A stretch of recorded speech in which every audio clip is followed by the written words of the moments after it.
This is NTV.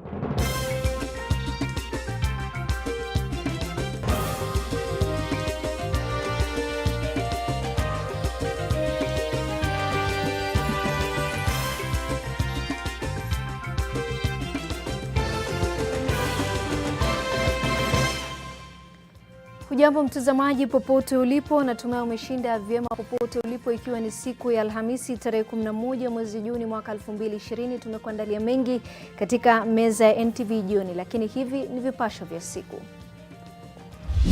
I propose to introduce digital service tax on the value of transactions at the rate of 1.5%.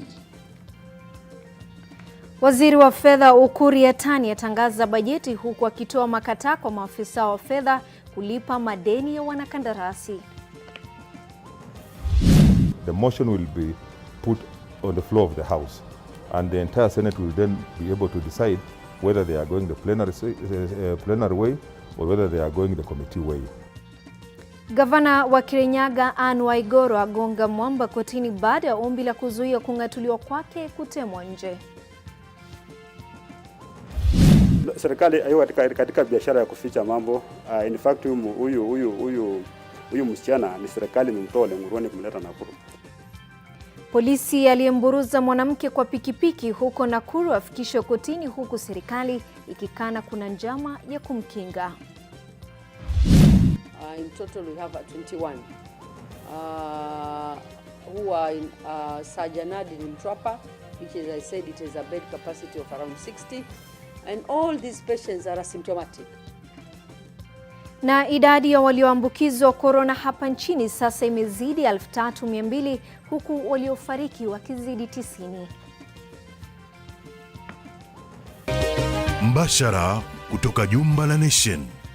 Hii ni NTV Jioni na Kaltun Jama. Hujambo mtazamaji tena mara nyingine na karibu katika taarifa za utendeti za NTV Jioni. Mkalimani wetu wa lugha ishara jioni hii ni David Agondoa. Pia mtazamaji, ikiwa ni siku ya leo, bajeti imesomwa na waziri wa fedha Ukur Yatani. Katika swali letu katika mtandao wa Twitter tunauliza, je, lipi limeguza zaidi katika bajeti mpya iliyosomwa leo na waziri wa fedha? Je, lipi limeguza zaidi katika bajeti mpya iliyosomwa leo na waziri wa fedha? Ni baadhi tu ya kauli tutakuwa tunaisoma hapo baadaye katika mtandao wa Twitter, tuweze kujua kauli 2-3 kutoka kwa watazamaji. Mtandao wa Twitter @jkaltun @NTV Kenya, alama ya reli NTV Jioni. Na tukianza moja kwa moja taarifa zetu za NTV Jioni ni kuwa juhudi za gavana wa Kirinyaga Anne Waiguru kutaka kuzuia utekelezaji wa uamuzi wa kumng'atua mamlakani zimegonga mwamba baada ya mahakama kuu kutupilia mbali ombi lake. Aidha, wengi wa wabunge kutoka kaunti hiyo wakiongozwa na seneta wa kaunti hiyo Charles Kibiru wameunga mkono hatua wakilishi wa wadi wa Kirinyaga kumtimua Waiguru. Mwanahabari wetu Seth Olale na taarifa kamili. Ni maandamano yaliyofanywa mjini Kutus kuunga mkono hatua ya kumwondoa gavana wa Kirinyaga Anne Waiguru. Waandamanaji hao waliojumuisha wafanyabiashara wanataka utaratibu wa kumng'atua Waiguru kuendelea bila kuingiliwa na mahakama. Tunamuomba rais wetu kwa sababu katika ajenda zake 4 moja ni ya kumaliza ufisadi. Kwa hivyo angalia Senate zaidi, kwa vile Senate ndio inaweza kutuokoa. Hata hivyo, kuna wale ambao walijitokeza kumpigania gavana Waiguru. The impeachment of Governor Waiguru was done illegally and all the measures and law was not followed. Maombi ya waandamanaji yalijibiwa na mahakama saa chache baadaye, wakati jaji wa mahakama kuu Weldon Korir alipotupilia mbali ombi la Waiguru la kutaka shughuli ya kumwondoa mamlakani kusitishwa. Katika uamuzi wake, jaji alisisitiza kwamba amri ya hapo awali ya kuwazuia madiwani wa Kirinyaga kujadili hoja ya kumng'atua Waiguru mamlakani ilisababishwa na tishio la virusi vya korona. Aidha, wabunge kutoka kaunti hiyo wakiwemo Seneta Charles Kibiru, mbunge wa Kirinyaga Kati Munene Wambugu, mbunge wa Mwea Kabinga wa Thayu na mwenzake kutoka Gishugu Robert Gishimu Githinji wameunga mkono hatua ya madiwani kumwondoa Waiguru mamlakani na kulitaka bunge la seneti kuzingatia matakwa ya wakazi wa Kirinyaga. Hata hivyo, spika wa seneti Kenneth Lusaka amesema kwamba bunge hilo liko tayari kujadili hoja hiyo punde tu kamati maalum ya kuorodhesha miswada bungeni itaiwasilisha, lakini kwa kuzingatia haki na uwazi wa pande zote mbili. If it is going to committee way, then we have 10 days within which investigations into the allegations must be done and finalized. But if it's going the plenary way, then it will end faster, just like the Kiambu one. Maybe the next 1 or 2 days should be able to be concluded, and then a verdict is arrived at by the Senate as a house. Kamati hiyo ya kupanga miswada itakutana hiyo kesho kuweka mikakati. Gavana Waiguru ambaye alitimuliwa mamlakani na wawakilishi wadi 23 siku 2 zilizopita anakabiliwa na madai ya utumizi mbaya wa mamlaka pamoja na ufujaji wa pesa za umma katika kaunti hiyo. Seth Olale, NTV.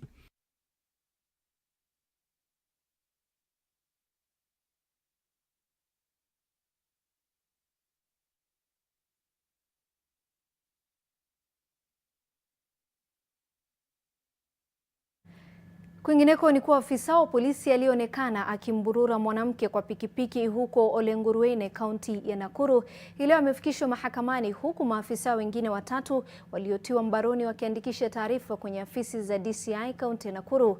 Mwathiriwa Mercy Cherono anapokea matibabu katika hospitali ya rufaa ya Nakuru. Mama huyo alidaiwa kuwa mmoja wa washukiwa 4 waliotekeleza wizi Nakuru Juni 6. Bridget Ngana na taarifa kamili. Kufuatia shutuma kali kutoka kwa umma kuhusiana na kisa cha kumburuza Mercy Cherono kwa pikipiki eneo la Olenguruone, kaunti ya Nakuru, mshirikishi wa bonde la ufa George Natembea alifika katika wadi hii kujionea mwenyewe hali ya mwanamke huyo. Kinaya ni kwamba Cherono amelazwa hapa kama mgonjwa, lakini vilevile ni mahabusu wa polisi. Ndio maana maafisa wa polisi wanapiga doria hapa kumlinda Cherono, ambaye ni mmoja wa washukiwa 4 wanaodaiwa kutekeleza wizi eneo la Amazon walipofumaniwa na wananchi kabla ya polisi mhusika kumnasa na kumburura kwa pikipiki. Ule wizi ambao ulifanyika tarehe 6 ni kwamba maafisa wetu wa usalama ndio waliibiwa. Mali yao ilibwa, wengine hata hawakuweko, na yule mama alipigwa kwa sababu alipatikana kwa ile nyumba na watu wakapiga mayowe. So ilikuwa ni kama ile kile inaitwa kwamba inaitwa mob justice. Akaja akapigwa. Afisa aliyemtendea Mercy kitendo hicho amefikishwa mahakamani hii leo, huku mjumbe mkuu wa serikali hapa akikana madai kuwa kuna njama ya kuficha kilichotokea. Serikali hayo katika biashara ya kuficha mambo. In fact huyu msichana ni serikali imemtoa Olenguruone kumleta Nakuru. Kama tukumficha tungemtoa hapa tumpeleke wapi? Labda Baragoi. Na mngemtafuta mngewaza kumpata. Kama ni kuficha tunaficha. Hatuna nia yote ya kuficha. Sisi kazi yetu kutafuta mambo kweli na kutafuta mali haki iko. Cherono amefanywa upasuaji wa kurekebisha kasoro kwenye mguu wake wa kulia ambao ulivunjika, na anaendelea kutibiwa majeraha aliyopata. We are managing a 21 years old lady who has a fracture of the lower limb, one of the legs. The patient is not under any life-threatening condition, so we are expecting full recovery to the patient within a few weeks. Aidha, uchunguzi wa tukio hili unaendelea, huku kisa hicho kikiibua ghadhabu ya umma kwenye mitandao ya kijamii, wakati huu ambapo visa vya maafisa wa polisi kuwadhulumu washukiwa vimeongezeka. Bridget Ngana, NTV, Nakuru. Bila shaka tunamtakia afueni ya haraka Mercy Cherono. Kwa taarifa nyingine ni kuwa nchi hii ikipigana na janga la COVID-19, nzige na mafuriko, waziri wa fedha Ukur Yatani amewahakikishia Wakenya kuwa serikali imejitolea kuinua biashara zinazodidimia na kuhakikisha kuwa Wakenya wote wana chakula cha kutosha. Yatani alisema kuwa uchumi unatarajiwa kukua kwa kiwango cha 2.5% mwaka huu. Lilian Kiare na mengi zaidi.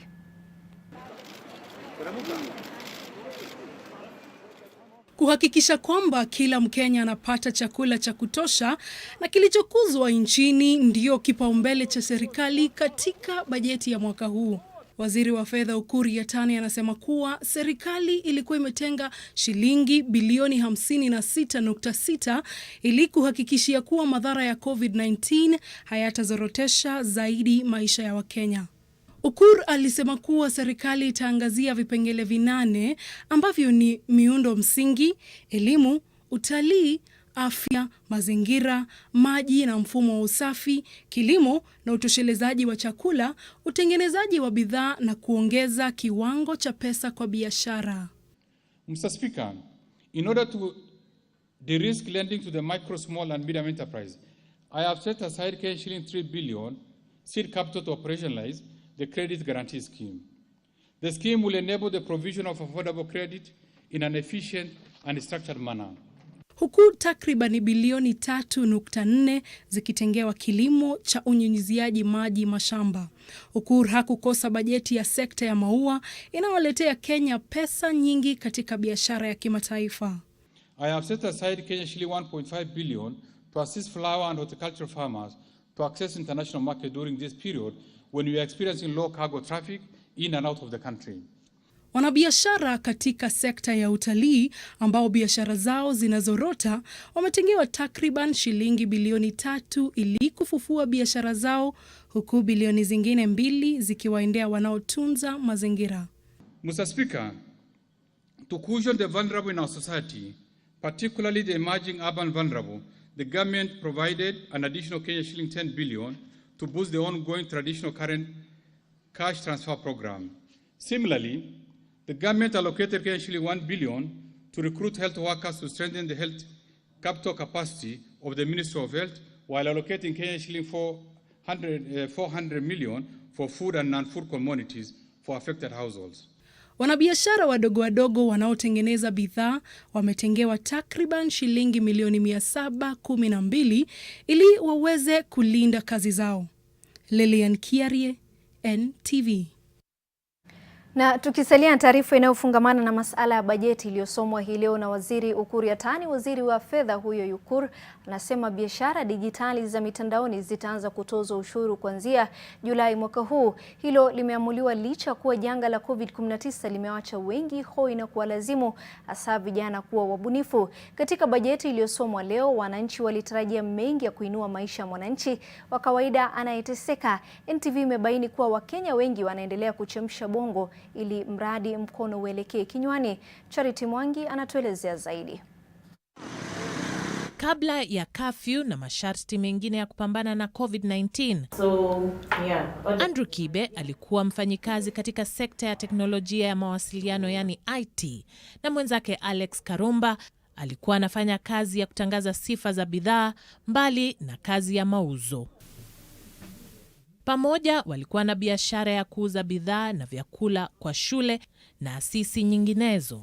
Baada ya biashara kuzorota, waliwachwa wakimiliki mali bila wateja wa kuzinunua. For other businesses, even up until to date, we've barely hit 5 customers in the last 3 months collectively for both of us. Na ndipo waliwaza na kuwazua kuhusu namna ya kutumia utaalamu wao kutafuta soko. Waliunda kampuni mpya ambayo miezi 4 baadaye imeanza kuwa maarufu kwa wateja. So this has given us hope, and we've seen a lot of interest, like I mentioned before. People are coming, people are buying, and even without the buying, we can monitor the kind of traffic that our platform is getting. Walifungua biashara mpya katika hali ambayo ingewaletea hasara si haba. We decided we're doing this now because we don't have much else keeping us busy. Our other companies are not doing too well. So let's do this. It's the right time. People are at home. people need to shop. We can help them save money and we can help them stay at home. Our key demographic when we started was household. Then we started seeing actually retail, people actually buying from us. So it also became a thing that we actually needed to actually think about. Lakini sasa waziri wa fedha anasema biashara dijitali za mitandaoni zitaanza kutozwa ushuru kuanzia Julai mwaka huu. In some cases, due to the nature of the transaction, it is difficult to effectively tax the income derived through such platforms. It is therefore necessary to provide a framework that will facilitate taxation of such income. In this regard, I propose to introduce digital service tax on the value of transactions at the rate of 1.5%. Wanabiashara hao wanasema kuwa biashara yao bado haijaimarika, lakini wanaimani kuwa jinsi hali ya uchumi inaendelea kuinuka ndivyo biashara yao itaendelea kunawiri. Charity Mwangi, NTV. Kwingineko ni kuwa serikali itawekeza katika mtandao mpya wa kuwezesha ununuzi wa bidhaa kupitia mtandaoni, jambo ambalo linalodhihirisha wazi kwamba mtandao uliopo wa IFMIS hauwafikii malengo yake. Mtandao wa IFMIS ulitakiwa kusaidia kupunguza wizi wa fedha za umma kupitia ulaghai wa ununuzi na wauzaji. Hata hivyo, IFMIS haijafanikiwa pakubwa kuhakikisha kwamba ufisadi serikalini pamoja na kaunti umeondolewa. IFMIS has got a special facility for procurement, but in order for us to have robust data in terms of controlling the procurement that we do in the public sector, making sure that we monitor and compare and get value for money, we are looking for a robust e-procurement that can be integrated with IFMIS. And progress has been made, which is very significant to date. And we are looking at this as one of the ways in which we are going to improve the delivery of services by having a lower unit cost of procurement of government goods and services. But just to confirm to you, the e-procurement is complementary to IFMIS. It's going to use the same architecture in terms of the digital payment and the digital transaction. Waziri wa Fedha Ukur Yatani hii leo amewasilisha bajeti ya shilingi trilioni 2.7 wa mwaka wa kifedha mwaka 2020 na mwaka 2021. Victor Kiprop na maelezo zaidi. Some companies continue to declare losses year in, year out, hence not contributing to the exchequer in terms of tax revenue. However, these companies enjoy facilities such as infrastructure, whose cost of construction and maintenance is serviced by the government through tax revenues contributed by other patriotic taxpayers. In order to ensure all taxpayers contribute to the construction and maintenance of our infrastructure, I have proposed to introduce a minimum tax that will be payable by all companies at the rate of 1% of their gross turnover.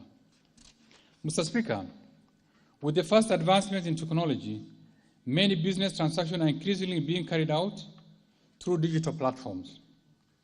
In some cases, due to the nature of the transaction, it is difficult to effectively tax the income derived through such platforms. It is therefore necessary to provide a framework that will facilitate taxation of such income. In this regard, I propose to introduce digital service tax on the value of transactions at the rate of 1.5%. Mtazamaji, samahani kwa taarifa hiyo. Mengi zaidi kuhusu taarifa hiyo mwanahabari wetu Victor Kiprot, usikose itakapogonga saa 3 katika taarifa zetu za Kiingereza hapo saa 3. Wakenya na wa matabaka mbalimbali wametoa maoni yao kuhusiana na bajeti ya fedha za serikali iliyosomwa leo na waziri wa fedha, na hizi hapa baadhi ya hoja zao.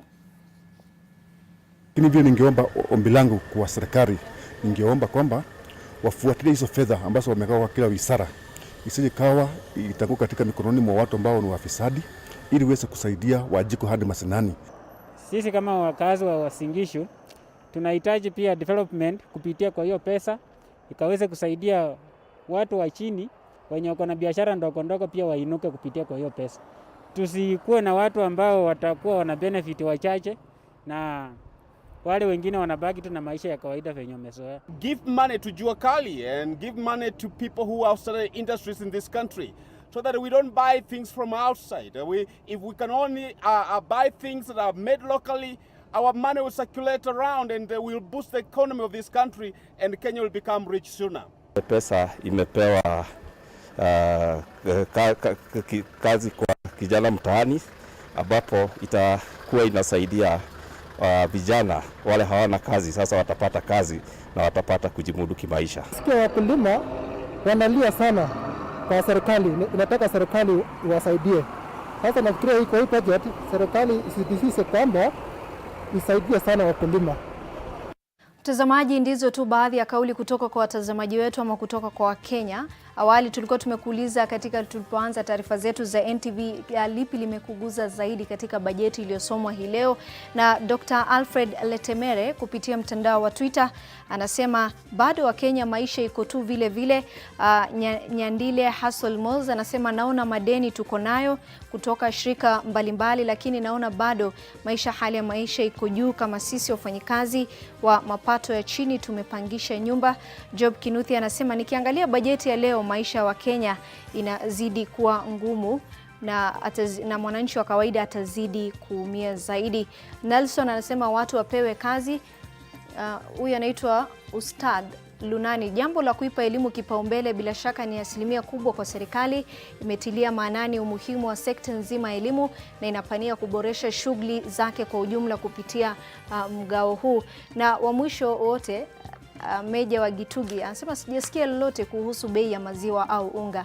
Alama reli NTV Jioni. Hao mengine ni herufi tu. Ni baadhi tu ya kauli mtazamaji. Tunaenda awamu ya kwanza mapumziko katika NTV Jioni. Tutakaporejea taarifa zaidi, usiondoke.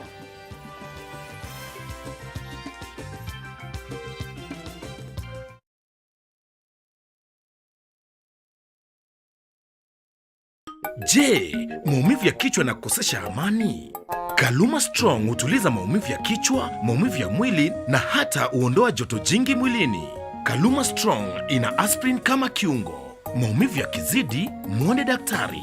The Kenya Film Commission is glad to announce that the third edition of My Kenya, My Story mobile phone film competition received over 250 submissions. The call for submissions closed on the 3rd of June 2020. From the submissions, 20 top films will be shortlisted for public voting. You are encouraged to watch and vote for your favorite short film, which will be done by the Kenya Film Commission YouTube platform. The winner of Best Short Film will walk away with 200,000 shillings, while the first and second runners-up will receive 150,000 shillings and 100,000 shillings respectively. Voting runs from the 16th of June 2020 through to the 26th of June 2020. The winners will be announced on the 30th of June 2020. Kenya Film Commission. Film Kenya, Capture Africa. Wa Kenya, hii fight hatukuchagua, lakini tuko na choice. Tuchague kujilinda. Tuchague kuprotect familia zetu. Tuchague usafi, kuosha mikono, kuosha manyumba zetu, ndio tulinde watoto wetu, na tuvae mask. Future yetu iko mikononi mwetu. Kenya, let's do it for the ones we love.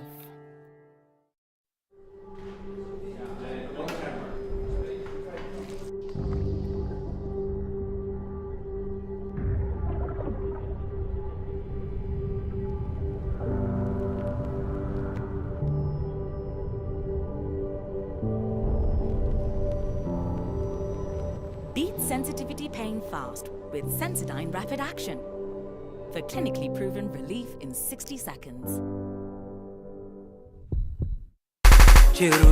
This week on The Trend.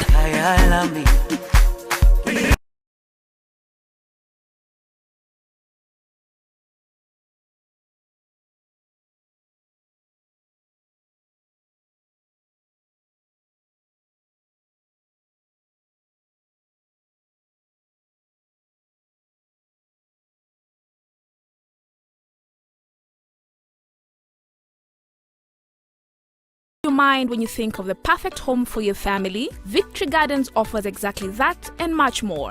Call us today on 0790 300 300 or visit www.optivan.co.ke. La biashara limeletwa kwako na PesaLink. Serikali kuu kupitia waziri wa usalama wa ndani Fred Matiang'i imesema itafufua baadhi ya mradi wa maendeleo ambayo imekwama katika maeneo tofauti ya nchi katika kipindi kipya cha matumizi ya fedha za serikali. Wakizungumza baada ya kukutana na Matiang'i, gavana wa kaunti hiyo Kiraitu Murungi na wabunge 9 kutoka kaunti ya Meru walisema matayarisho kumlaki Rais Uhuru Kenyatta katika kaunti hiyo pia yanaendelea vyema, kwani anatarajiwa kutimiza ahadi za kuzuru eneo hilo karibuni. Kwa mujibu wa viongozi hao, waziri Matiang'i ametoa hakikisho la kuwasaidia kaunti kukwamua baadhi ya mradi ambayo Rais Kenyatta aliahidi kushughulikia katika eneo la mashariki mwa Mlima Kenya. Aidha, walizungumzia mradi mpya ambayo inastahili kuanzishwa. Kando na masuala ya maendeleo, walijadili swala la kuimarishwa kwa usalama katika mpaka wa kaunti ya Meru, ikizingatiwa kuwa kuna mzozo wa kung'ang'ania baadhi ya rasilimali za eneo hilo. And to make sure that there are things there for the president to come and see when he comes. So we are going to complete some projects first, so that when the president comes to Meru, he can come and commission them. But we are still waiting for him because of the promise that he made to us. So we believe as soon as coronavirus goes down, we shall revisit the issue with the president and see whether they can come and visit Meru during the course of this year.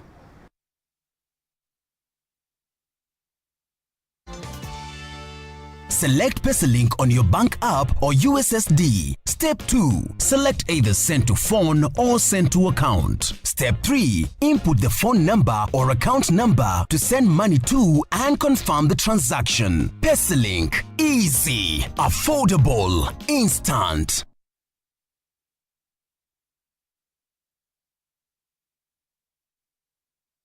Mtazamaji, watu 121 zaidi wamepatikana na virusi vya korona nchini katika saa 24 zilizopita, kufikisha jumla maambukizi 3215 hapa nchini.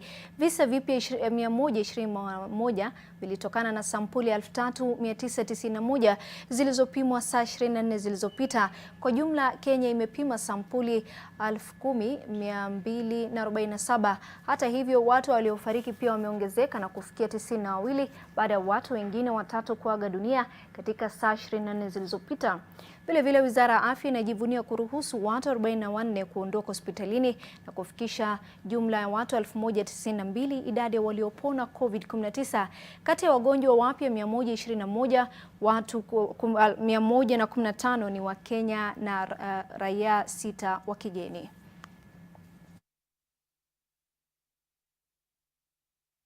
Mtazamaji, tunapumzika, tutakaporejea tutakuwa tunakuletea habari za spoti.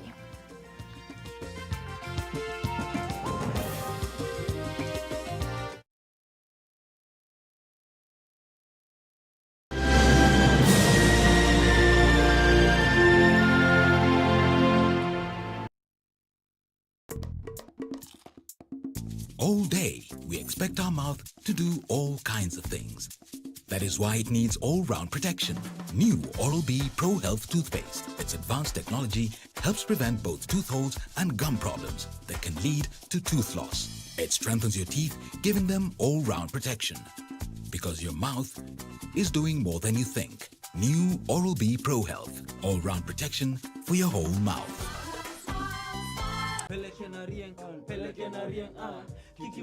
Oya cheki, kuna vile sasa muziki manze, kuna vile inajipa manze, yani na cheki haimaanishi tu tunajibamba, yani very regular. Kitu ya muhimu kwanza ni kujua hali yako ya status ya HIV. Kwa hapa hivi tuwapeleke na rieng, tujue venye manze tutasaidiana, si kama vijana. Na kama unaogopa kwenda pale hivi kwa clinic, unaweza pitia pale hivi kwa chemist ya mtaa, uitishe a self test kit na wanauza 500 bob only. Unajitestia tu mtaani, unajua hali yako. Manze na ukiweza patikana nayo, yani uko positive manze, usiogope. Kuna madawa yani jo, kuna counseling manze, unaweza kula fit yani, alafu unaweza piga bado ma exercise kiasi hivi. Na kama nyewe manze ukiweza patikana yani hauna manze, usiasi tu unaenda kutafuta tena. Cheki, ukiweza abstain, lakini maji yakizidi unga, wrap it before you tap it. La bila gloves haiwezi. Unapoendelea kujikinga kutokana na HIV, tafadhali zingatia taratibu zote za serikali za kujikinga na virusi vya korona. Afya bora, maisha bora. Jipime, jiinue. Training as a certified construction worker can be challenging. especially when you have to balance between getting education and working on your day job. At YMCA National Training Institute, we understand you and the challenge you face. That's why we provide a flexible arrangement for your training in masonry, electrical installation, painting and plumbing. In addition to the traditional classroom training, you can now be trained on-site as you do your daily work. PesaLink is the cheapest way to send and receive money instantly into your bank account anytime, anywhere. Use PesaLink today in 3 easy steps. Step 1. Select PesaLink on your bank app or USSD. Step 2. Select either send to phone or send to account. Step 3. Input the phone number or account number to send money to and confirm the transaction. PesaLink. Easy, affordable, instant.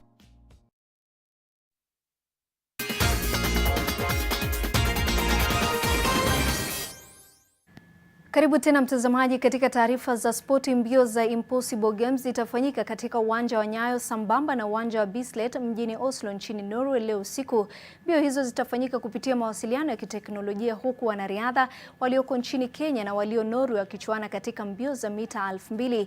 Mbio hizo za Impossible Games zitajumuisha bingwa wa dunia katika mbio za mita 1500 Timothy Cheruiyot, aliyekuwa bingwa wa dunia wa mbio hizo Elijah Manangoi na ndugu watatu wa Norway Henrik, Philip na Jacob Ingebrigtsen. Mchuano hiyo itaanza saa 4 kasoro dakika 20 usiku huu.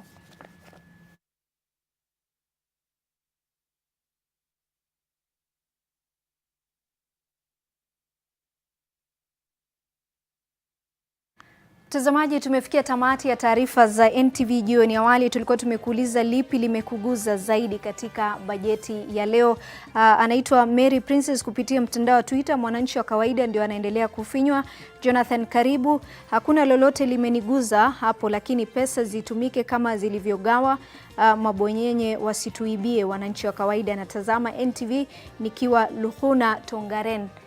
Basi tunafikia tamati za taarifa za NTV jioni. Mimi ni Kaltun Jama, mkalimani wetu wa lugha ya ishara alikuwa ni David Agondoa, na kutakia utazamaji mwema.